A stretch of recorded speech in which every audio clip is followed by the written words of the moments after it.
Momentu honetan Etxebarriko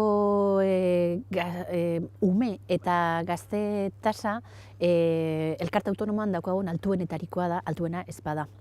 Oraintxe momentuan komunidadeseko eta parrokia inguruko taldeak 200 ume eta gazte mugitzen ditu. Hain da handia parrokian ez dagoela lekurik eta udaletxera eskatzen dituztela lekuak. Orduan normaltasun osoz normala da, Etxebarriko giza seme izan da, horretan parte hartzea.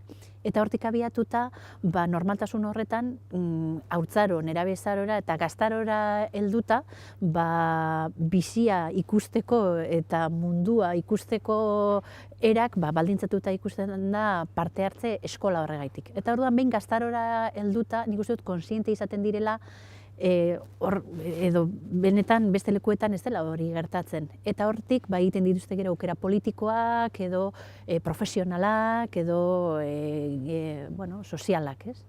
Hortxe.